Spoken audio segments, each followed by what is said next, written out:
गौरव, कुठे आहेस तू? ती जिन्याजवळ उभी राहून काळजीने हाक मारत होती. पण गौरवला तिचा आवाज ऐकूच येत नव्हता. तो त्याच्या समोर बसलेल्या त्या गोंडस आणि सुंदर बाहुलीसारख्या ईशाच्या बोलण्यात पूर्णपणे हरवून गेला होता. आणि ईशासुद्धा तिच्या बोलण्यात इतकी मग्न होती की तिला तिच्या मावशीचा आवाज ऐकूच आला नाही. अखेरीस ती म्हातारी मावशी दापा टाकत जिन्यावरून वर आली आणि आल्याबरोबर तिने गौरवचे कान पकडले आणि म्हणाली, मी तुला खूप वेळेपासून हाक मारत आहे, पण तुला काही ऐकायला येतच नाही. आणि ईशा, मी तुला किती वेळा सांगितलं आहे की तू मोठी झाली आहेस. त्याला समजावून सांगण्याऐवजी तू स्वतःच बसून त्याच्यासोबत गप्पा मारतेस. ती रागाने म्हणाली, मावशी तुम्ही काय करत आहात? मला का ओरडत आहात? ईशा म्हणाली, प्रेमाने गौरवचा कान सोडत. तिने त्याला आपल्या मागे लपवले. गौरव हलकेच हसला. तो ईशापेक्षा अजिबात लहान दिसत नव्हता. खरं तर तो त्याच्या वयाच्या कित्येक पटीने मोठा दिसत होता, पण ईशासाठी तो अजूनही एक लहान मुलगाच होता. आंटी, आता माझं लग्न 2 दिवसात आहे. मला गौरवशी बोलण्याची संधी कधी मिळणार? चल आपण बोलूया. जे काही काम असेल ते तुम्ही नंतर जाऊन करा. असे म्हणत तिने आंटीला जबरदस्तीने खोलीबाहेर नेले आणि परत येऊन गौरवजवळ बसली. जणू काही अजून बऱ्याच गोष्टींवर बोलायचे बाकी होते. गौरव शांतपणे हसत तिच्या चेहऱ्याकडे पाहत काहीही न बोलता तिचे बोलणे ऐकत बसला होता. हे त्याचे रोजचेच काम झाले होते. तो दररोज तासनतास असेच घालवत असे. तो ईशाच्या बाजूला बसायचा आणि तिचं बोलणं ऐकायचा. जणू काही ती आता त्याची सवयच झाली होती. जेव्हा ईशा बोलायची तेव्हा तो एकदम शांत व्हायचा. जणू काही तिला मध्येच थांबवणं हे मोठं पापच आहे. आणि ईशाला सुद्धा ती बोलत असताना कोणी तिला अडथळा आणलेला अजिबात आवडत नसे. तिला नखरे करण्याची सवयच झाली होती आणि गौरवला तिचे नखरे सहन करण्याची सवय झाली होती. तो तिच्यापेक्षा लहान असला तरी ईशाच्या स्वभावात एक लहान मुलासारखा निरागसपणा होता. आणि गौरव नेहमी तिची एका लहान मुलीप्रमाणे काळजी घ्यायचा. ईशाचं गौरववरचं प्रेम पूर्णपणे वेगळं, पवित्र, निरागस आणि खरं होतं. आणि ती त्याला नेहमी आपला भाऊच मानत असे. पण गौरवच्या मनात तिच्यासाठी काय होतं हे ईशाला माहीत नव्हतं. आणि ती आपल्या मनाप्रमाणे जगत होती. आपल्या भावना लपवून ईशा दुसऱ्या कुणाची तरी होणार होती हे तो शांतपणे पाहू शकत नव्हता. तो खूप दुःखी होता. त्याच्या मनात विचारांचे वादळ घोंगावत होते. तेच जीव घेणे आणि वेडे प्रेम, ज्याने त्याला झपाटले होते, ज्याने त्याच्या हृदयावर आणि मनावर इतके वर्चस्व गाजवले होते की ते त्याला पचवता येत नव्हते. ती दुसऱ्या कोणासोबत आपले आयुष्य सुरू करणार होती. हा विचारच त्याचे डोके गरगरण्यासाठी पुरेसा होता. त्याच्या मनात इतका राग होता की जर त्याला वाटले असते तर त्याने संपूर्ण जग हादरवून टाकले असते. तो लहानपणापासून तिच्यावर प्रेम करत होता, पण तरीही ती त्याच्या नशिबात आली नाही. आणि आता ती दुसऱ्या कुणाच्या तरी नावाचे कुंकू लावणार होती. तिला त्याचे प्रेम दिसत नाही का? ईशासोबत दुसऱ्या कोणाचे तरी नाव जोडलेले पाहून तो पूर्णपणे हतबल झाला होता. हा विचार त्याच्यासाठी मृत्यूसारखा होता. जर ती खरोखरच दुसऱ्या कोणाची झाली तर तो नक्कीच वेडा झाला असता. आता काय करायचे हे त्याने ठरवले होते. गौरव हा संगीता आंटीच्या दिवंगत बहिणीचा मुलगा होता.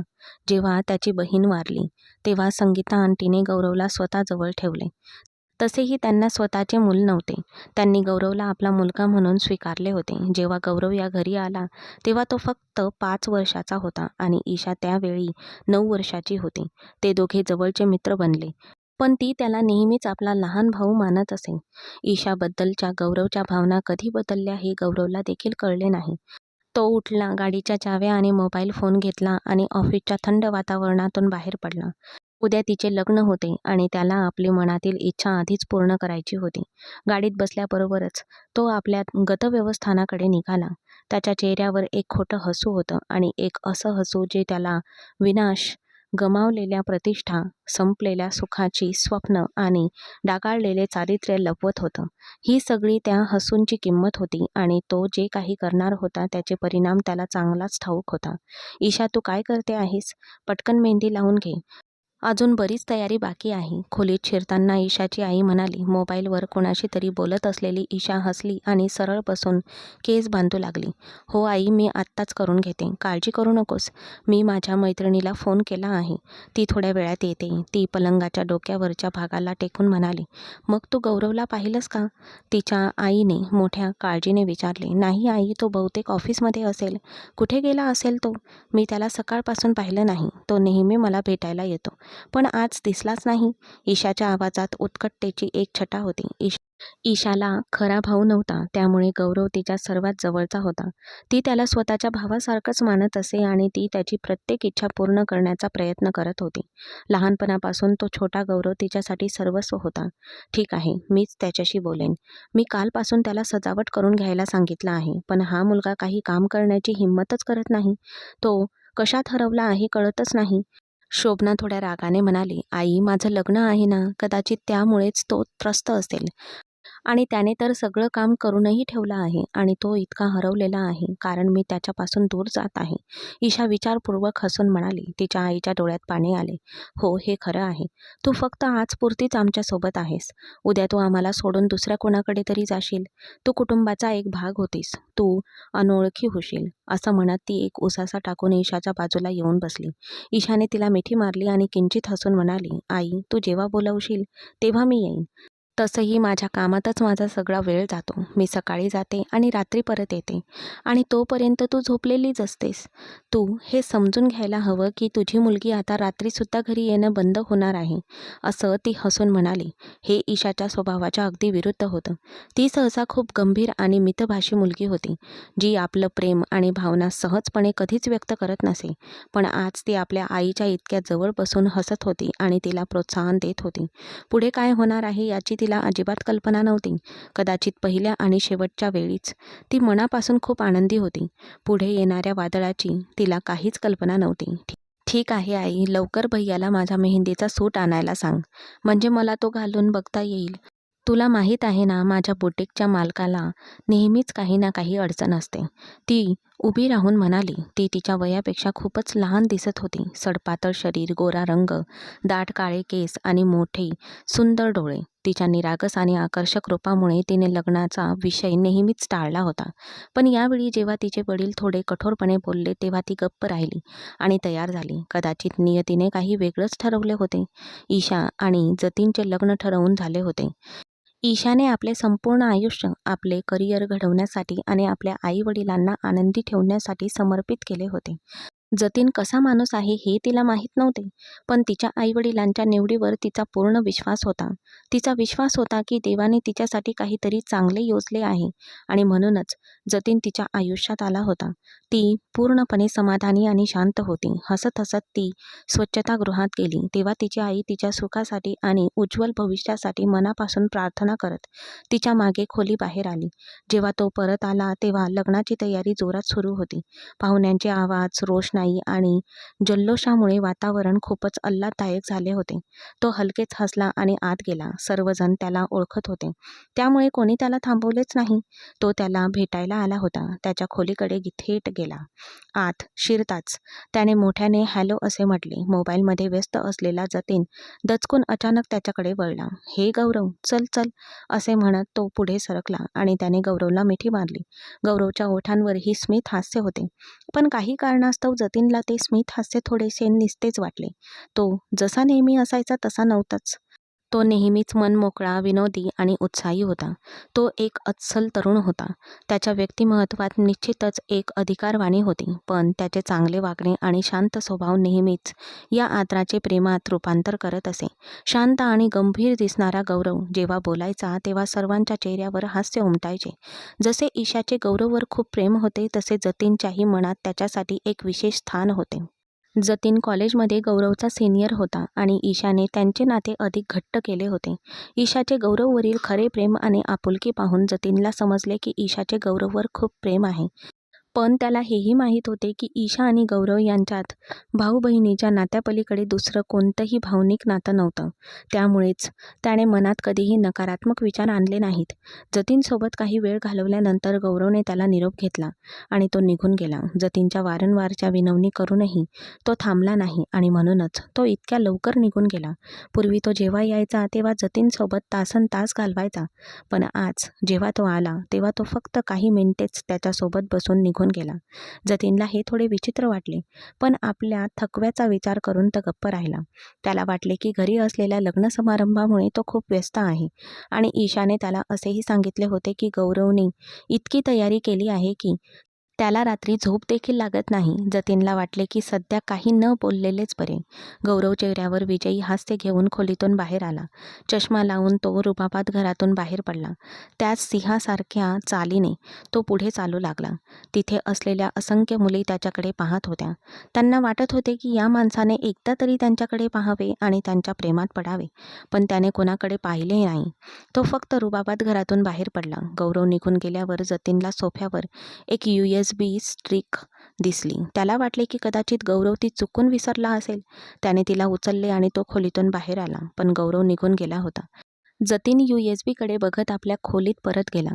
त्या रात्री ईशाच्या मेहंदी सोहळा मोठ्या थाटामाटात साजरा झाला, पण ईशा थोडी उदास आणि घाबरलेली होती, कारण तिच्याशी बोलल्याशिवाय एक क्षणही न घालवणाऱ्या जतीनला तिला एक साधा मेसेज पाठवणेही योग्य वाटले नव्हते का, असा विचार तिच्या मनात येत होता. पूर्वी तो तिच्याकडून रोज व्हिडिओ कॉल आणि फोटोची मागणी करायचा. आज जेव्हा ती त्याच्यासाठी छान तयार होऊन बसली होती, तेव्हा जतीनने एकदाही फोटो किंवा व्हिडिओ कॉलची मागणी केली नाही. ईशाला वाटले की जशी ती स्वतः व्यस्त होती तसाच तोही खूप व्यस्त असणार, म्हणून तिने त्याच्याशी संपर्क साधला नव्हता. पण मेहंदीच्या कार्यक्रमाने ती इतकी दमली होती की पलंगावर पडताच तिला झोप लागली. दुसऱ्या दिवशी आपण जतीनसोबत असणारच आहोत हे माहीत असल्याने ती खूप निश्चिंत होती. त्यामुळे तिने त्याच्यावर सूड घेण्याची योजना आधीच आखलेली होती. अखेरीस लग्नाचा दिवस आला. ती तयार होऊन मंचावर बसली होती. ती गौरवच्या आकर्षणाचे केंद्र होती. ती आपल्या हृदयात येत आहे असे त्याला वाटत होते, पण तो आपल्या भावना तिला व्यक्त करू शकत नव्हता. अचानक वरातीचा आवाज आला आणि त्यांचे मोठ्या आनंदाने स्वागत करण्यात आले. ते मोठ्या उत्साहाने नाचत गात हॉलमध्ये दाखल झाले. गौरव हसला आणि त्याने जतीनला मिठी मारली, पण जतीनने गौरवला इतक्या आनंदाने मिठी मारली नव्हती. गौरवला हे त्याचे वागणं खूपच विचित्र वाटलं. जतीनने असं का केलं असेल याचं त्याला आश्चर्य वाटत होतं, कारण त्याला माहीत होतं की गौरव जतीनसाठी खूप महत्त्वाचा होता. ईशाकडून त्याला जेवढे प्रेम मिळालं होतं, ईशा त्याची जेवढी काळजी घेत होती त्यापेक्षा जास्त प्रेम जतीन त्याच्यावर करत होता, जो ईशासोबत आला होता. पंडितजींनी सगळी तयारी केली होती. थोड्याच वेळात त्यांचे मिलन होणार होतं. ईशा खूप आनंदी होती. तिच्या चेहऱ्यावर एक सुंदर हास्य होतं, पण तिला याची अजिबात कल्पना नव्हती की काही क्षणातच हे हास्य तिच्या चेहऱ्यावरून हिरावलं जाणार होतं. तिने जपलेली स्वप्न, तिने जोपासलेल्या आशा आता भूतकाळात जमा झाल्या होत्या. ती एका क्षणात पार कोलमडून जाणार होती. तिच्यासमोर बसलेला तो माणूस तिच्या वडिलांचा सन्मान धुडकावून लावणार होता. त्यांच्या सन्मानासाठी तिने त्याच्याशी लग्न करायला होकार दिला होता.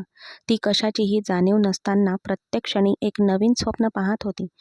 तिचे हृदय इतक्या वेगाने धडधडत होते की जणू काही तिच्या हृदयांच्या ठोक्यांचा आवाज जतीनला ऐकायला जाईल की काय, असे तिला वाटत होते. पंडितजी, फेऱ्यांची विधी सुरू करा, ईशाचे वडील म्हणाले आणि जतीनच्या चेहऱ्यावर एक क्रूर हास्य उमटले.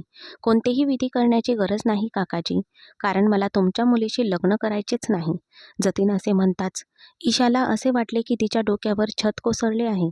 केवळ त्याच्या शब्दांनीच तिच्या पायाखालची जमीन सरकली आहे. ईशाच्या डोळ्यांसमोर तारे चमकत होते आणि ईशाच्या वडिलांचीही तीच अवस्था होती. ते पूर्णपणे हादरून जतीनकडे पाहत उभे होते.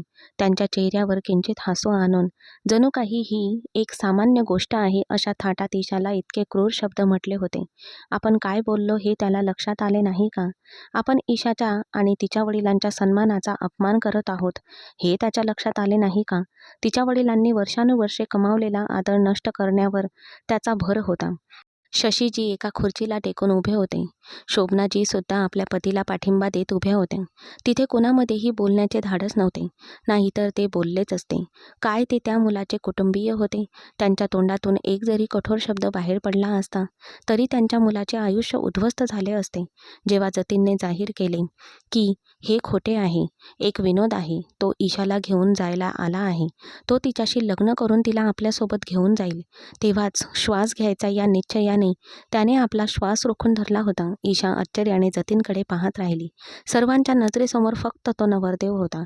त्याच्या चेहऱ्यावर एक हलकेसे स्मित हास्य होते आणि तो ईशाकडे पाहत होता. जतीन, तू काय बोलतो आहेस? ही विनोद करण्याची वेळ नाही. ईशाचा दाबलेला आवाज हॉलमध्ये घुमला. तिच्या आवाजात वेदना, भीती स्पष्टपणे जाणवत होती. तिच्या वडिलांचा सन्मान गमावण्याची भीती, तिची स्वप्न भंगण्याची भीती, तिच्या इच्छा अपूर्ण राहण्याची भीती. अर्थात त्यांचं अजून प्रेम जडलं नव्हतं, पण काळाच्या ओघात ती जतीनशी जोडली गेली होती. त्याला आपलाच मानू लागली होती. त्याच्यासोबतची स्वप्ने पाहू लागली होती. त्याच्यावर प्रेम करू लागली होती. पण ती आता त्याच्यासमोर बसलेल्या त्या माणसाला त्याची काहीच पर्वा नव्हती. कारण तू हे सगळं करण्याआधी विचार केला होतास का? जेव्हा तू दुसऱ्या कोणासोबत तरी? ते शब्द होते की वितळलेली काच. ईशाला असं वाटलं की जणू कोणीतरी तिच्या कानात गरम वितळलेली काच ओतली आहे. तिला किंचाळावेसे वाटत होते. वास्तवाला स्वप्न म्हणून नाकारण्याचा प्रयत्न करत तिने डोळे मिटले आणि पुन्हा उघडले. तिला या दुःस्वप्नातून मुक्त व्हायचे होते, पण ते स्वप्न नव्हतं, ते वास्तव होतं. जतीन तिच्या चारित्र्यावर प्रश्नचिन्ह उपस्थित करत होता. "तू काय म्हणतोयस?"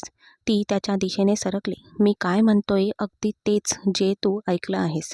मी अशा मुलीशी कधीच लग्न करणार नाही, जिचं दुसऱ्या कोणासोबत तरी नातं असू शकतं." तो तिच्यापासून 2 पावलं मागे सरकत स्पष्टपणे म्हणाला. जणू काही ईशा एखादी अस्पृश्य वस्तू होती आणि तिच्या स्पर्शाने तो अपवित्र होणार होता. ईशा 2 पावलं मागे सरकली आणि तिने मान हलवली. "तू माझ्यावर इतका नीच आरोप कसा करू शकतोस? तू स्वतः मला कधी कोणासोबत पाहिलं आहेस का?" रागाने तिचा चेहरा आणि डोळे लाल झाले होते. ती किंचाळली. "म्हणजे तुला असं म्हणायचं आहे की तुला असं वाटतं की मी स्वतः तुला त्या माणसासोबत बघेन आणि मग तुझ्याशी लग्न करायला नकार देईल?" तो उपहासाने म्हणाला. "जर तुला माझ्याशी लग्न करायचं नव्हतं, तर तू हा सगळा नाटकपणा का केलास? तू वरात घेऊन इथे का आलास?" ती जवळजवळ वेड्यासारखी ओरडली. "आवाज कमी कर. इथे येण्याचा माझा एकच उद्देश आहे, तुलाही तितकाच अपमानित करणे. जर मी घरी राहून तुझ्याशी लग्न करायला नकार दिला असता, तर इथे उभे असलेले माझे नातेवाईक मलाच दोषी समजले असते. आणि दुसरं म्हणजे सगळ्यांना सत्य सांगितल्यावर मी आजच लग्न करणार आहे." तो उपहासाने हसत म्हणाला. एका क्षणात ईशाला त्या माणसाचा तिरस्कार वाटू लागला. त्याने केवळ एका गैरसमजावरून तिच्यावर आरोप केला होता आणि दुसरं म्हणजे तिची नाचक्की करून सूड घेण्यासाठी तो इतक्या खालच्या थराला गेला होता. तो एका स्त्रीला आणि तिच्या प्रतिष्ठेला पायंदळी तुडवण्या इतका नीच झाला होता. त्याने एकदाही ईशाला विचारण्याची तसदी घेतली नाही. उलट थेट तिच्यावरच दोषारोप केला. ईशाने आपला चेहरा दुसरीकडे वळवला. यातून स्पष्टपणे दिसत होते की तिला तो संशयास्पद चेहरा पाहायचा नव्हता किंवा त्याच्याशी बोलायचे नव्हते. जतीन तिथून निघून गेला. तिचे आई वडील धक्क्यात उभे राहिले आणि ईशा रडत होती. ईशाने त्याला एकदाही हाक मारली नव्हती. तो माणूस क्षणात तिच्या हृदयातून निघून गेला होता. जो माणूस आपल्या होणाऱ्या पत्नीवर विश्वास ठेवू शकत नाही, ती त्याच्यावर विश्वास तरी कसा ठेवणार? ती त्याला तिच्या आयुष्यात येण्यासाठी विनवणी करू शकली असती का? ज्या माणसाने हा गैरसमज दूर करण्याचा एकदाही प्रयत्न केला नाही आणि इतका टोकाचा निर्णय घेतला, भविष्यात असे काही घडले असते तर त्याने नक्कीच तेच केले असते. शशीजी खुर्चीवर बसून रडू लागले.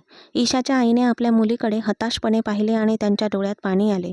त्या ईशाकडे गेल्या आणि त्यांनी तिला मिठी मारली. आईला मिठी मारत ईशाने ढसाढसा रडून म्हटले, "आई, त्याने माझी बदनामी कोणासोबत केली आहे हे मला माहीत नाही, पण माझ्यावर विश्वास ठेव. त्याने मला जसे दाखवले आहे तशी मी अजिबात नाही." सर्वजण आपापल्या घरी परतत होते, तर काही पाहुणे तिथे उभे राहून त्या दुर्दैवी मुलीची अवस्था पाहत होते. शशीजी उठून नवरदेवाच्या खोलीकडे निघाले. शशीजींचा धाकटा भाऊ मदन याला काहीतरी गडबड आहे हे जाणवले आणि तो त्यांच्या मागे धावत गेला. त्याने छोटी खिडकी उघडली आणि पाहिले की शशीजींनी चादर आधीच पंख्याला बांधलेली होती. शशीजींना असे पाऊल उचलताना पाहून मदनजींचा श्वास थांबला आणि ते कळवळून गेले. "दादा, असं करू नका. दादा, दादा, आमचा तरी विचार करा.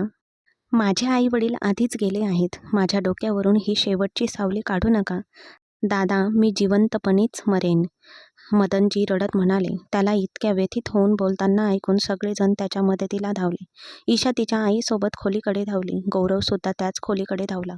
खोलीतून समोरचे दृश्य पाहताना गौरवला जणू पायाखालची जमीन सरकल्यासारखे वाटले.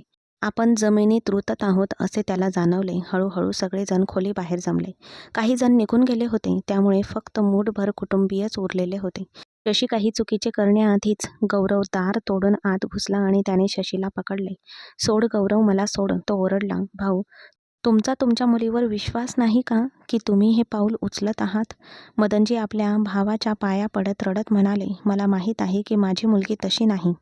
पण त्याने तिच्यावर जे आरोप केले आहेत, जे डाग लावले आहेत, त्यानंतर माझी मुलगी माझ्या घरात अशीच बसून राहील आणि तिला प्रत्येक क्षणी मरताना पाहणे मला सहन होणार नाही."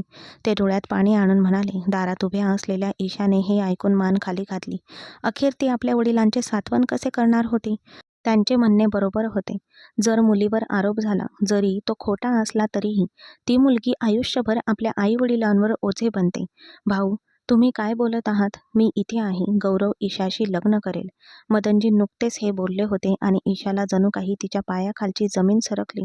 केवळ शब्दांनीच नाही तर खरोखर तिच्या काळजाचा ठोका चुकला. ती किंचाळली, "नाही, नाही बाबा, नाही. तुम्ही असं करू शकत नाही. गौरव माझ्यापेक्षा लहान आहे. कृपया असं करू नका. मी वचन देते की मी तुम्हा सर्वांवर ओझे होणार नाही. मी स्वतःची काळजी घेईन. मी पुन्हा कधीही लग्नाचा विषय काढणार नाही आणि तुम्हा सर्वांपासून खूप दूर निघून जाईल. पण कृपया माझ्यावर असा अन्याय करू नका. तो माझ्यापेक्षा लहान आहे. मी त्यांचं आयुष्य उद्ध्वस्त करू शकत नाही आणि मी त्याला माझा भाऊ मानते. गौरवशी लग्न केलं तर रोज माझा जीव जाईन," असं ती गयावया करत म्हणाली. गौरवची आई शोभनाजींना कवेत घेऊन रडत होती. मदनजींच्या बोलण्यावरही तिचा काही आक्षेप नव्हता, कारण शशीजींनी कठीण काळात तिला साथ दिली होती. जेव्हा मूलबाळ न झाल्यामुळे संगीताजी निराश झाल्या होत्या, तेव्हा शोभनाजींनी आपल्या ईशाला मांडीवरून उचलून संगीताजींच्या हातात ठेवलं होतं. "संगीता, काळजी करू नकोस. आजपासून ईशा तुझीच मुलगी आहे." तिने ईशाला आपली मुलगी मानून तिला मनापासून स्वीकारले होते. जेव्हा गौरव तिच्या आयुष्यात आला तेव्हा जणू तिला सर्व काही मिळाले होते. तिचे आयुष्य परिपूर्ण झाले होते. मुलगा आणि मुलगी यापैकी कशाचीही उणीव नव्हती. या कठीण काळात ती मागे कशी हटणार होती? म्हणून तिने काहीच बोलली नाही. गौरव तिथे पूर्णपणे हादरून उभा होता. संभ्रमित नजरेने मदनजींकडे पाहत होता. त्याची इच्छा इतक्या लवकर पूर्ण होणार होती का?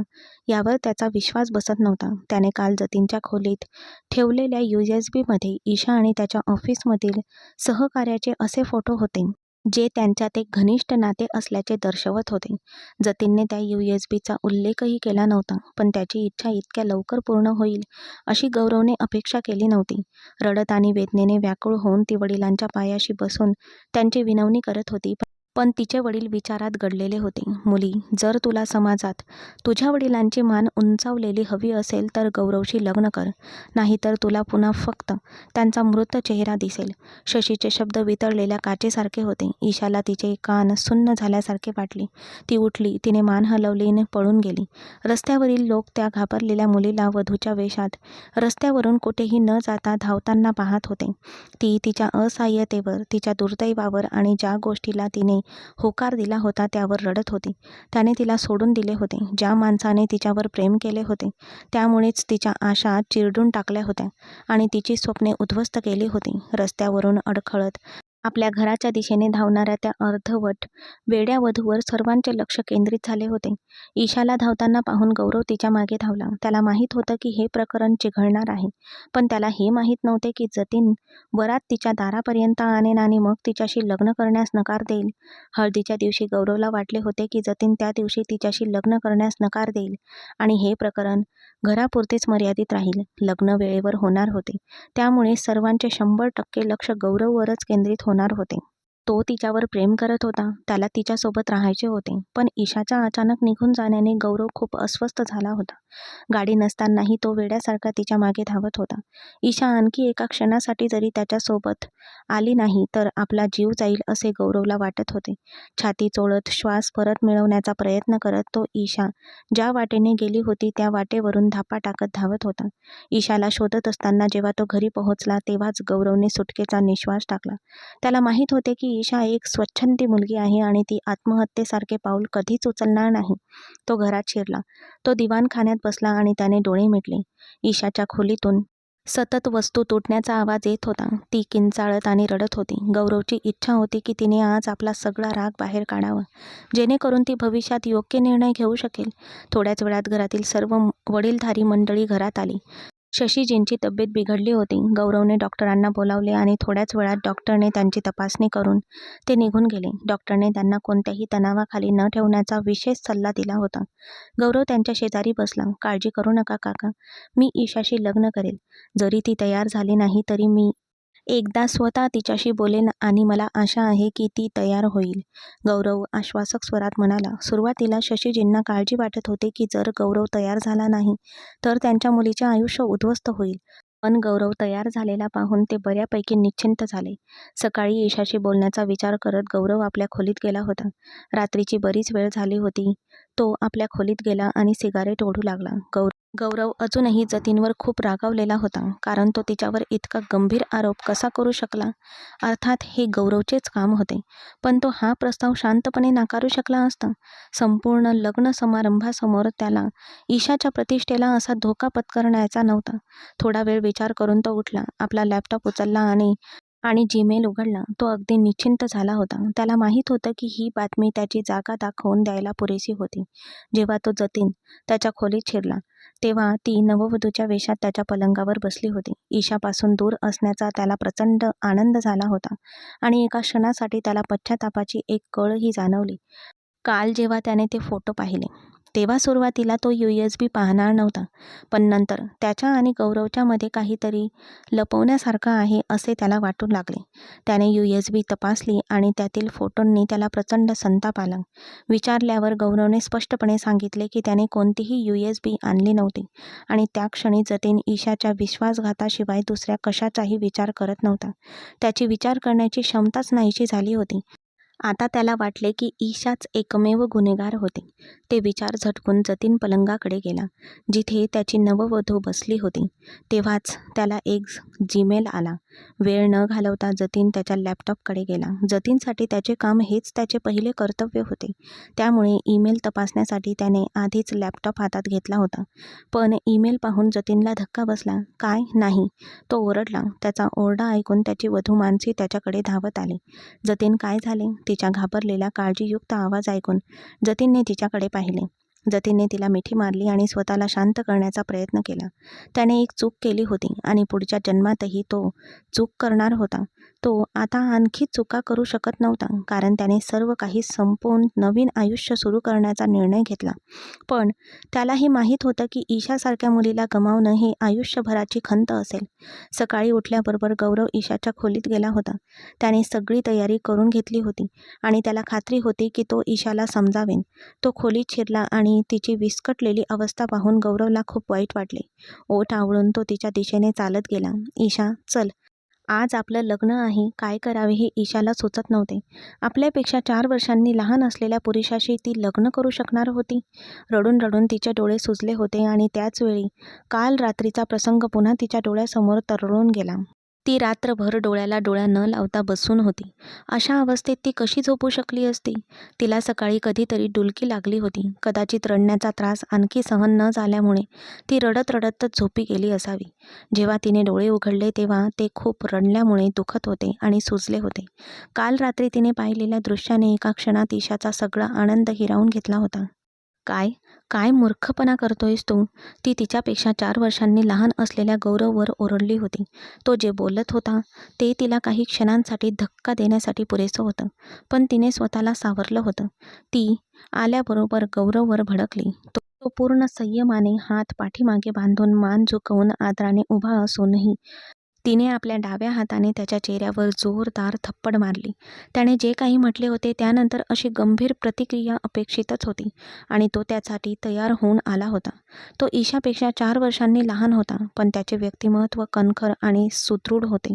रुंद छाती, मधासारखे डोळे, सुंदर केस आणि मोहक डोळे, जे कोणालाही अशा रुबाबदार माणसाच्या प्रेमात पाडण्यासाठी पुरेसे होते.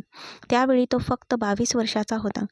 पण तो नियमितपणे व्यायाम करत असे. त्याच्या वागणुकीमुळे तो त्याच्या वयापेक्षा मोठा वाटत होता. ईशा, नाही, मी आधीच सांगितलंय, मोठ्या माणसांनी घेतलेल्या निर्णयापासून मी मागे हटणार नाही. काहीही झालं तरी तुला माझ्याशी लग्न करावंच लागेल. स्वतःला सावरत तो अडखळत म्हणाला. त्याने प्रेमाने ईशाचा हात धरला आणि तिला खोलीतून बाहेर पडून तिला तिला तिच्या वडिलांच्या खोलीत नेले, जिथे तिच्या वडिलांच्या हाताला ड्रीप लावलेली होती. ते कोणत्या तरी अज्ञात विचारात हरवले होते. ती कळवळून वडिलांकडे गेली. बाबा, तुम्ही का काळजी करता? मी तुम्हाला सांगितले की मी तुमच्यावर ओझं होणार नाही. वडिलांच्या शेजारी बसून रडत म्हणाली. मुली, जर तुला तुझे वडील जगावेत आणि त्यांनी आत्महत्या करू नये असे वाटत असेल, तर मी सांगतोय तसंच कर. गौरवशी लग्न कर. तू स्वतःची आणि माझी शत्रू का बनत आहेस? मी हे सहन करीन. मी एक म्हातारा माणूस आहे, गुदमरून मरेनही. पण तुझं काय? तुझ्यासमोर तुझं संपूर्ण आयुष्य आहे माझ्या बाळा. तो असं म्हणाला तेव्हा ईशा खूप दुःखी झाली होती. बाबा, माझ्यावर जबरदस्ती करू नका, ती सुद्धा दुःखाने म्हणाली. बाळा, मी तुझ्यावर जबरदस्ती करत नाहीये. मला तुझं भलं हवं आहे. मला तुझं सुख हवं आहे. म्हणूनच मी तुझ्यासमोर हात जोडून सांगतो आहे की देवासाठी त्याच्याशी लग्न कर आणि तुझ्या म्हाताऱ्या वडिलांवर दया कर. जर तुला तुझ्या वडिलांची मान नेहमी अभिमानाने उंचावलेली हवी असेल तर लग्न कर. त्यांचं असं बोलणं ऐकून ईशा मान खाली घालून शांतपणे रडू लागली. गौरव, लग्नाची विधी सुरू कर, शशी म्हणाला. पण ईशा काहीच बोलली नाही. गौरव शांतपणे खोलीतून बाहेर गेला. ईशाच्या आईची अवस्था तिच्या नवऱ्यापेक्षा वेगळी नव्हती. ती सुद्धा रात्रभर तिथे बसून रडत होती. आपल्या मुलीच्या नशिबाचा विचार करत होती आणि तिच्या सुखी आयुष्यासाठी प्रार्थना करत होती. तिचे डोळेही सुजले होते. काही क्षणातच तिचे नाव गौरवशी जोडले गेले आणि गौरव आनंद जाणीवेने भारावून गेला होता. ईशा आपली आहे यावर त्याचा विश्वासच बसत नव्हता. जी त्याला जीवापाड हवी हवीशी वाटत होती, जिच्यावर तो वेड्यासारखं प्रेम करत होता, ती आता त्याची झाली होती.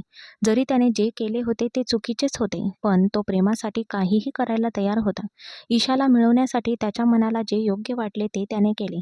त्याला नात्यांची किंवा मर्यादांची पर्वा नव्हती. त्याला फक्त ईशा हवी होती आणि गौरवने तिला मिळवले होते. आपली मुलगी अजूनही स्वतःच्या घरी राहत असल्यामुळे शोभनाजींना खूप हायसे वाटले होते. तर संगीताजींनाही ईशासारखी मुलगी मिळाल्याचा प्रचंड आनंद झाला होता. पण भविष्यात काय वाढून ठेवले होते हे देवालाच ठाऊक. कुटुंबातील इतरांसोबत ईशाचे वागणे नेहमीप्रमाणे सामान्य होते. गौरवला वाटले होते की कदाचित ती लवकरच त्याचा स्वीकार करेन. आता भविष्याचा विचार करून तो अजूनही द्विधा मनस्थितीत होता. ईशा, आता खूप उशीर झाला आहे. आत्ता जा. ईशाला आपल्या शेजारी बसलेले पाहून शशी म्हणाला. बाबा, मी अजून थोडा वेळ तुमच्याजवळ बसेन, ईशा म्हणाली आणि शोभना कठोरपणे म्हणाल्या, बाळा, तू आता तुझ्या खोलीत जायला हवं. आणि तुझ्या नाही तर गौरवच्या. का आई? गौरवच्या खोलीत का? मी माझ्या खोलीतच राहीन. ईशाच्या कठोर स्वराने शोभनाला खूप वाईट वाटले. कदाचित तू विसरली आहेस की तू सर्वांसमोर त्याला तुझा नवरा म्हणून स्वीकारले आहेस आणि आता तुला त्याच्यासोबतच राहावे लागेल. त्यांनी साध्या पद्धतीने लग्न केले होते, जेणेकरून कोणी बोटे दाखवणार नाही आणि कोणताही निरोपाचा गोंधळ होऊ नये अशी त्यांची इच्छा होती. जाऊ दे. म्हणूनच आम्ही तुम्हा दोघांना अगदी साधेपणाने या पवित्र बंधनात बांधले आहे. आता जर तुम्हाला निरोप समारंभ असाच भव्य असा हवा असेल तर ठीक आहे. मग आपण तो उद्याच करू. शोभना तिला रागावून उठली आणि ईशाचे न ऐकता खोलीतून बाहेर गेली. थोड्या वेळाने जेव्हा ती खोलीत आली तेव्हा तिचा चेहरा शांत होता. आई, कुठे गेली होतीस? ईशा उठून तिच्या आईकडे आली. तुला जे हवं होतं ते कर. तुला असं गौरवच्या खोलीत जायचं नाहीये. म्हणूनच मी मदनला निरोपाची तयारी करायला सांगायला गेले होते. ईशाला उद्याच पाठवून दे. तिला आपल्या मुलीशी कठोरपणे बोलायचे नव्हते, पण तिला हे चांगलेच माहीत होते की जर तिने तसे केले नाही तर जर ती कमजोर झाली तर ईशा तिच्या हट्टीपणामुळे कोणाचंही ऐकणार नाही. शशीजी सुद्धा हताशपणे गप्प झाले. आई, हे सगळं कशासाठी होतं? मला फक्त एका खोलीतून दुसऱ्या खोलीत जायचं होतं. मी फक्त स्वतःला सावरण्यासाठी थोडा वेळ मागत होते. आणखी किती वेळ ईशा? तू 26 वर्षाची आहेस. तुला अजून किती वेळ हवा आहे? शोभनाजींचा आवाज थोडा गरम झाला होता. पण आई, तो माझ्यापेक्षा 4 वर्षांनी लहान आहे, म्हणून तू माझ्या अवस्थेचाही विचार कर. ईशा गदगदलेल्या आवाजात म्हणाली. मग काय ईशा? तो तुझ्यापेक्षा खूप जास्त समजूतदार दिसतो. जो कोणी त्याला पाहतो त्याचा विश्वासच बसत नाही की तो फक्त 22 वर्षाचाच आहे. सगळ्यांना वाटतं की तो 30 किंवा त्याहूनही अधिक मोठा आहे. ती तिचा दृष्टिकोन मांडत होती. आई, दिसणं आणि खरं यात जमीन आसमानाचा फरक असतो. ईशा, तुझ्या वडिलांची तब्येत आता बरी नाहीये. कृपया जाऊन थोडी विश्रांती घे. शोभना तिच्या गालाला हळुवारपणे थोपटत म्हणाली. ईशा हतबल होती. वडिलांची ढासळती प्रकृती पाहता ती जड पावलांनी खोलीतून बाहेर पडली. आपल्यापेक्षा 4 वर्षांनी लहान असलेल्या माणसाची पत्नी होण्याचा विचार तिला प्रत्येक क्षणी सतावत होता. केवळ उद्याचा विचार करूनच भीतीने तिचे तळ हात गारठून गेले होते. उद्या ती पूर्ण अधिकारवाणीने त्याच्या खोलीत जाणार होती. गौरवची लग्नाची रात्र. नाही, अजिबात नाही. ती मनातल्या मनात जोरजोरात किंचाळली. त्या विचारानेच तिच्या कपाळावर घामाचे थेंब आले आणि ती गुदमरल्यासारखे वाटले. डिसेंबरच्या कडाक्याच्या थंडीतही तिचे संपूर्ण शरीर घामाने भिजून गेले होते. ती वेड्यासारखी बाल्कनीकडे धावली. आपला दुपट्टा जमिनीवर फेकला आणि थंड हवेत हात पसरवले. डिसेंबरचे वारेसुद्धा तिच्या आत पेटलेली आग, घाम विझवू शकले नाहीत. ती तिथे जमिनीवर बसून आपल्या नशिबाला दोष देत होती. तिला माहीत होते की ही रात्रसुद्धा अश्रूंनीच भिजणार आहे. ती गौरवच्या खोलीत बसली होती आणि येणाऱ्या क्षणांच्या केवळ विचारानेच तिला अधिक वाईट वाटत होते. तेवढ्यात गौरव खोलीत आला. त्याच्या डोळ्यात एक विलक्षण चमक होती. तो प्रचंड आनंदी होता. ज्या स्त्रीसाठी तो जगाच्या नजरेत खलनायक बनला होता, जिच्यासाठी त्याने इतके टोकाचे आणि धोकादायक पाऊल उचलले होते. ती अखेर त्याची झाली होती. जर शशीला काही झाले असते तर एवढा मोठा धोका पत्करल्याबद्दल त्याला कदाचित नेहमीच पश्चाताप झाला असता. पण आता सर्व काही ठीक होते. तो हळूच ईशाजवळ गेला आणि मोठ्या अधिकाराने तिचा हात हातात घेतला. जणू काही त्याने जळत्या निखाऱ्याला स्पर्श केला असावा. अशा आविर्भावात ईशाने आपला हात झटक्याने मागे खेचला. गौरवच्या चेहऱ्यावर एक खोल हास्य उमटले. त्याला माहीत होते की ईशाच्या हृदयात स्थान मिळवण्यासाठी थोडा वेळ तर लागेलच. पण आता ईशापेक्षा दूर राहण्याच्या मनस्थितीत तो अजिबात नव्हता. ईशा, गौरवने खोल जड आवाजात हाक मारली. ईशाने कसेबसे आपल्या अश्रूंनी भरलेले डोळे वर करून त्याच्याकडे पाहिले. मला माहीत आहे की हे नाते इतक्या लवकर स्वीकारणं तुझ्यासाठी सोपं नाही. पण आता तुला मला आणि माझ्या अथांग प्रेमाला दोघांनाही स्वीकारावंच लागेल. गौरवने ईशाचा हात घट्ट धरला. तिला आपल्या छातीशी ओढले आणि आपले उष्ण ओठ तिच्या मानेवर टेकवले. ईशा त्याच्यापेक्षा वयाने मोठी होती, पण गौरवच्या त्या मजबूत, विशाल मिठीत तिला पूर्णपणे असह्य वाटले. तो तिच्या ओठांकडे झुकला. ईशाने आपली सर्व शक्ती एकवटून त्याला दूर करण्याचा प्रयत्न केला. तिने गौरवला स्वतःपासून दूर ढकलण्याचा प्रयत्न केला. पण गौरवचा उन्माद आणखी वाढला. त्याने ईशाचे दोन्ही हात पिळवटून तिच्या कमरेमागे अडकवले आणि एका हाताने तिची मान पकडून तिच्यावर पूर्णपणे नियंत्रण मिळवले. ईशाला पलंगावर झोपवून तो तिच्यावर वर्चस्व गाजवू लागला. आपल्या शरीराच्या कोमल भागांवर गौरवचे हात जाणवताच ती तळमळू लागली. पण गौरव आता थांबायला तयार नव्हता. तो निर्लज्जपणाच्या सर्व मर्यादा ओलांडत होता. तो तिच्या ओठांवर झुकला. तिला आपल्या मिठीत घट्ट धरून स्वतःला आवरण्याचा प्रयत्न केला. पण गौरवचा स्पर्श इतका तीव्र होता की तिला स्वतःला आवरता आले नाही. अखेर ती सुद्धा एक तरुण मुलगी होती आणि एका पुरुषी स्पर्शाने तिला सर्व काही विसरून जायला लावले होते. आता सांग ईशा, मी अजूनही लहान आहे का? तिच्या अस्तित्वात वर खाली फिरत त्याने तिच्या कानात खोडकरपणे कुजबुजले. तू खूप वाईट आहेस, खूप वाईट. राग आणि लज्जेने लाल झालेल्या तिला डोळे मिटावे लागले आणि या नाजूक क्षणीही ती त्याच्याकडे तक्रार करत होती. तर दुसरीकडे हसत गौरवने तिला आणखी जवळ ओढले होते. खोलीत तिचा आवाज घुमत होता. म्हणजे ती साक्ष देत होती की गौरव ईशाच्या आत्म्यापर्यंत पोहोचला होता. जेव्हा गौरव सकाळी उठला तेव्हा ईशा त्याच्या छातीवर डोकं ठेवून झोपली होती. तो तिच्याशी खूप बोलण्याचा उद्देशाने खोलीत आला होता. पण आता तो ईशाच्या सौंदर्यात इतका हरवून गेला होता की त्याने सर्व मर्यादा ओलांडल्या होत्या. झोपेतही ईशाला त्याच्या नजरेतील उष्णता जाणवत होती. ईशाने अर्धवट मिटलेल्या डोळ्यांनी वर पाहिले तर गौरव तिच्याकडेच एकटक पाहत होता. तिने लगेच डोळे मिटले आणि आपला चेहरा पांघरुणात लपवला. तिला वाटले होते की तो तिच्यापेक्षा 4 वर्षांनी लहान आहे आणि काल रात्री याच मुलाने तिला सांगितले होते की तो फक्त नावानेच लहान आहे. ईशाच्या या कृतीवर गौरवच्या खोलीत घुमलेले हास्य अनावर होते. तुला लाज वाटत नाही का? तू निर्लज्ज, असभ्य माणूस, ती ब्लँकेटमधून ओरडली. नाही ईशा, अजिबात नाही. कारण तो माझा हक्क होता. आपलं लग्न झालं आहे. तर लग्नाची रात्र साजरी करणं हे आपलं कर्तव्य आहे, नाही का? माझ्या प्रिये, माझी भोळी बायको. आणि दुसरं म्हणजे कृपया तुझा चेहरा ब्लँकेटमधून बाहेर काढ. आम्हालाही आमच्या नवीन वधूला बघायचं आहे. गौरवने ब्लँकेटमध्ये गुंडाळलेली असतानाच ईशाला स्वतःच्या जवळ ओढले.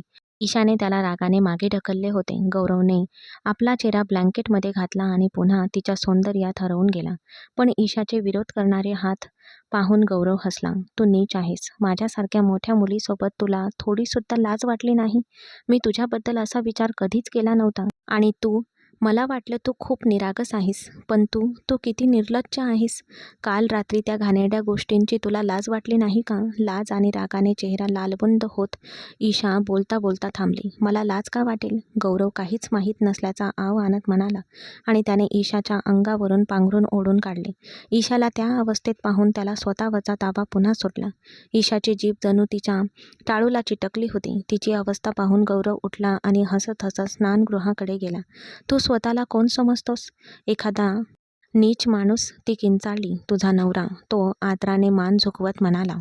ईशाचे हृदय तोडले होते. ती किती काळापासून त्याच्याशी मोठ्या उद्धट आणि कठोर आवाजात बोलत होती आणि तो तिच्याशी तितक्या शांतपणे आणि सौम्यपणे बोलत होता. ईशा पुन्हा काही बोलली नाही आणि तिने स्वतःला वॉशरूममध्ये कोंडून घेतले. थोड्या वेळाने तो फ्रेश होऊन बाहेर आला तेव्हा ईशानेही त्याच्याकडे न पाहता किंवा त्याच्याशी न बोलता स्वतःला वॉशरूममध्ये कोंडून घेतले. जेव्हा ईशा वॉशरूममधून बाहेर आली तेव्हा गौरव दाराच्या अगदी जवळ उभा होता. ईशाच्या चेहऱ्यावर नाराजी पसरली. हा ड्रेस घाल. गौरवने तिला ड्रेस देत आणि तिला चेंजिंग रूमकडे परत ढकलत जोरजोरात म्हटले. तिला काहीतरी बोलायचे होते तर गौरवने ऐकलेच नाही. जेव्हा ईशा कपडे बदलून बाहेर आली तेव्हा तो त्या स्थितीत तिथे उभा होता. त्याचा ड्रेस आणि ईशाचा ड्रेस अगदी एकाच रंगाचे आहेत. हे पाहून तिला आश्चर्य वाटले. आता तिला समजले की गौरवने तिला हा ड्रेस का दिला होता. गौरव हसला. आता जाऊया का?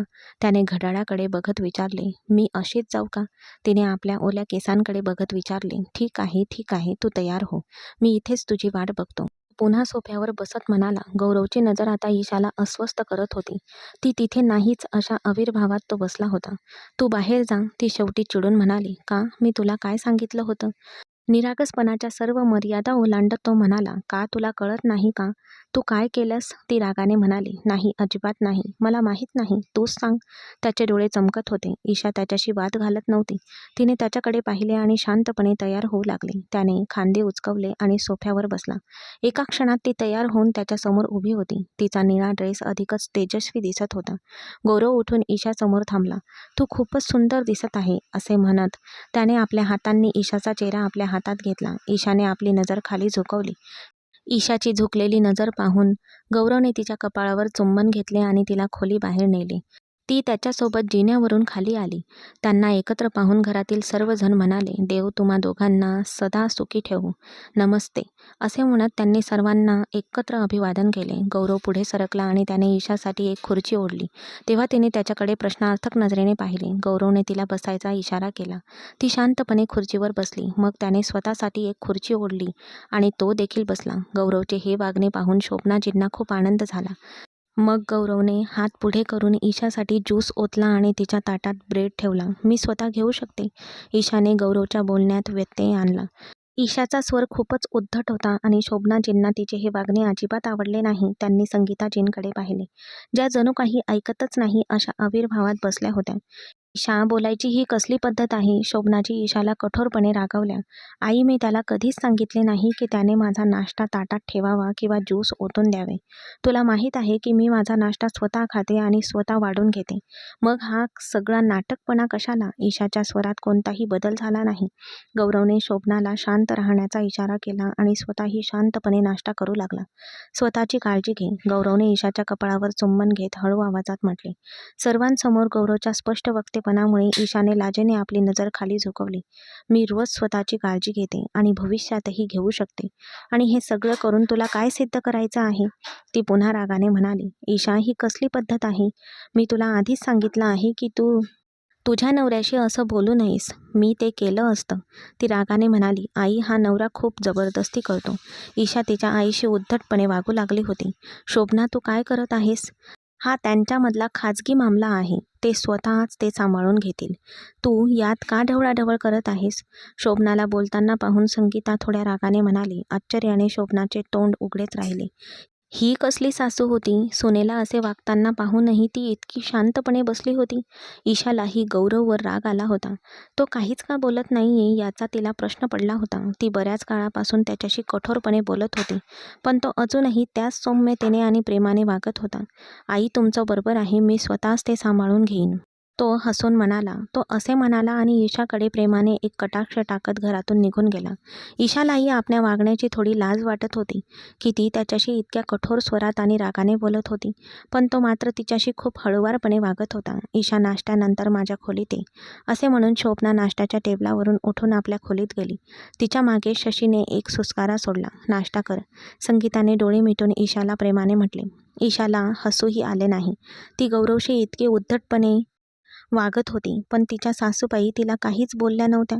उलट त्या तिच्याशी हळुवारपणे वागत होत्या. नाश्त्यानंतर ती थेट आपल्या आईच्या खोलीत गेली. हो मम्मी, मान झुकवत ती म्हणाली. शोभनाने आपल्या लाडक्या मुलीकडे, जिच्यावर तिचं खूप प्रेम होतं, एक कठोर कटाक्ष टाकला. ईशा, तुला काय हवंय ते मला स्पष्टपणे सांग. जर तुला आम्हाला मारायचं असेल तर तसं सांग. आम्ही स्वतःहून मरू. ती ईशावर कमालीची चिडलेली दिसत होती. तिच्या आवाजात एक खोल असहाय्यता होती. नाही मम्मी, तसं नाहीये, ती कळवळून म्हणाली. जर तसं नसेल तर तू गौरवशी कोणत्या स्वरात बोलतेस? हे माहीत असूनही की गौरवने तुझ्या वडिलांचा जीव वाचवण्यासाठी तुझ्याशी लग्न केलं. जर गौरव नसता, जर त्याने तुझ्याशी लग्न केलं नसतं, लक्षात ठेव, तुझ्या वडिलांनी हे जग सोडलं असतं. ती रागाने म्हणाली, मम्मी मी प्रयत्न करते. मी त्याच्याशी सौम्यपणे वागायला हवे. पण माझा नवरा माझ्यापेक्षा 4 वर्षांनी लहान आहे. हे मी सहन करू शकत नाही. जेव्हा ती बोलली तेव्हा तिच्या आवाजातील वेदना स्पष्टपणे दिसत होती. बाळा, आपल्या धर्मग्रंथांमध्ये आणि इतिहासात अशी अनेक उदाहरणे आहेत, जिथे वयाचा फरक महत्त्वाचा ठरत नाही. प्रेम आणि आदर वयावर अवलंबून नसतातच. जर तुला नातं कसं टिकवायचं हे कळलं तर वयाचा फरक आड येत नाही. त्यांचे एकमेकांवर नेहमीच अथांग प्रेम होतं आणि आज जग त्यांच्या अतूट नात्याचं उदाहरण देतं. ती भावूक होऊन बोलली. आईचं बोलणं ऐकून ईशा पुन्हा शांत राहिली. आई, मी तुला आता वचन देते की मी गौरवशी उद्धटपणे वागणार नाही. मी नेहमीच त्याच्याशी सौम्यपणे वागेन. तिच्यावर नाराज झालेल्या आईची तिने विनवणी केली. आधी तिने तिला समजावण्याचा प्रयत्न केला, मग ईशासमोर आपली नाराजी व्यक्त केली. ठीक आहे, फक्त त्याच्याशी उद्धटपणे वागू नकोस, शोभना हसून म्हणाली आणि तिने ईशाला मिठी मारली. त्या दिवसापासून ईशा गौरवशी उद्धटपणे वागली नाही, पण फक्त मोठ्या माणसांसमोरच. नाहीतर खोलीत ती सगळ्या मर्यादा विसरून जायची आणि तिथेही गौरव तिचा प्रत्येक शब्द शांतपणे ऐकत असे. तिने गौरवला पुन्हा कधीही आपल्या जवळ येऊ दिले नाही. तिने त्याला धमकी दिली, जर तू पुन्हा माझ्या जवळ आलास तर मी आत्महत्या करेन. गौरव खरोखरच खूप घाबरला होता. ते एकाच पलंगावर झोपायचे, पण त्यांच्यामध्ये उशींची एक भिंत होती. तो त्या रात्री कशा घालवत असे हे फक्त गौरवलाच माहीत होते. तो तिच्याशी बोलत नसे. गौरवचा शांत आणि सौम्य स्वभाव पाहून ईशाच्या मनात एक विचित्र द्वंद्व निर्माण झाले.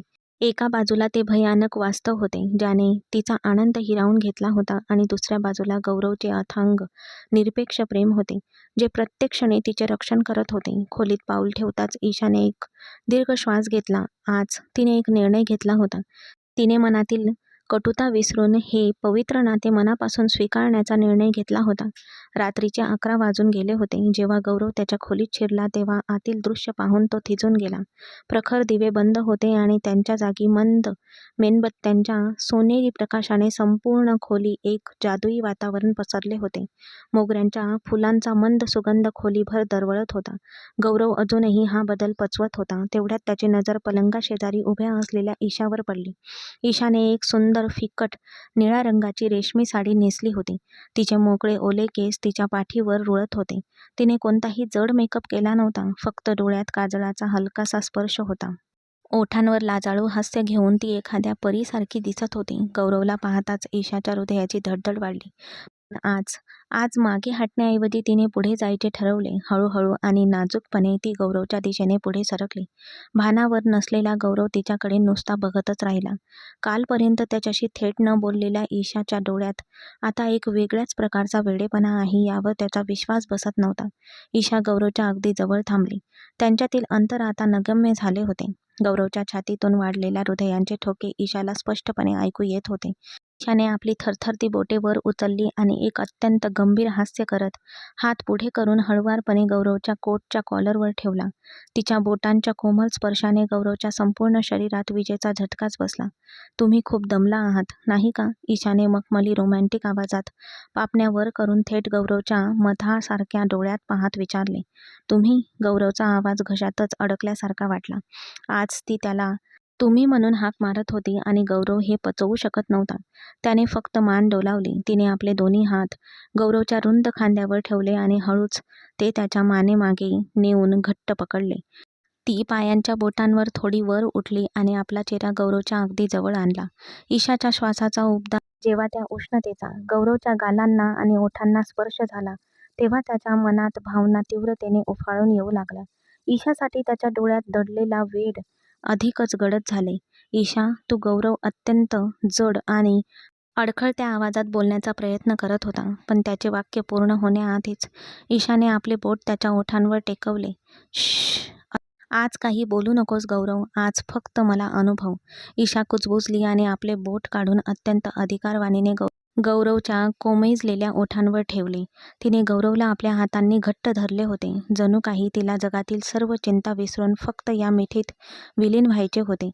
ईशाचा हा उघड पुढाकार आणि गौरवच्या शरणागतीने त्याच्या मनातील सर्व बंधने तोडली. तो आता स्वतःवर नियंत्रण ठेवू शकत नव्हता.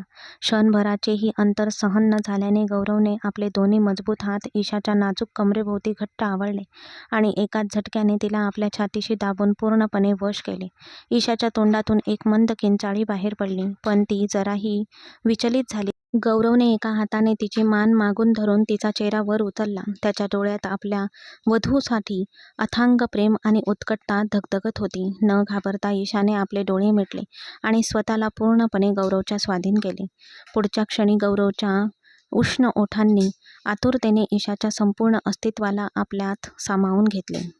डिसेंबरच्या त्या थंड रात्री त्यांच्या चेहऱ्याला स्पर्श करणाऱ्या मेणबत्तीच्या मंद प्रकाशात त्यांच्यातील प्रत्येक कटुता आणि अंतर कायमचे नाहीसे झाले. ईशाने हे नाते केवळ स्वीकारलेच नव्हते, तर गौरवच्या सुंदर आणि जादुई दुनियेत पूर्णपणे ती हरवून गेली होती. गौरव आणि ईशाच्या लग्नाला 1 आठवडा झाला होता आणि त्या एका आठवड्यात गौरवचे प्रेम स्पष्टपणे जाणवत होते. अवघ्या काही दिवसातच ईशा गौरवच्या प्रेमात पडली होती. तिच्या आयुष्यात घडलेली ही भीषण दुर्घटना ती हळूहळू विसरत होती. सुरुवातीला ईशा गौरवशी कठोर स्वरात बोलायची, पण नंतर गौरवचा प्रेमळ स्वर पाहून ती त्याच्याशी दिवसभर हळुवारपणे बोलू लागली. दिवस ईशाचा होता आणि रात्र गौरवची. जसा गौरव दिवसभर तिचे प्रत्येक कठोर शब्द मुकाट्याने ऐकत होता, तशीच ईशा रात्रभर त्याचा अहंकार आणि बेतालपणा मुकाट्याने सहन करत होती. ईशा आनंदी जीवन जगत होती आणि एका सुंदर भविष्याकडे तिने पाऊल टाकले होते.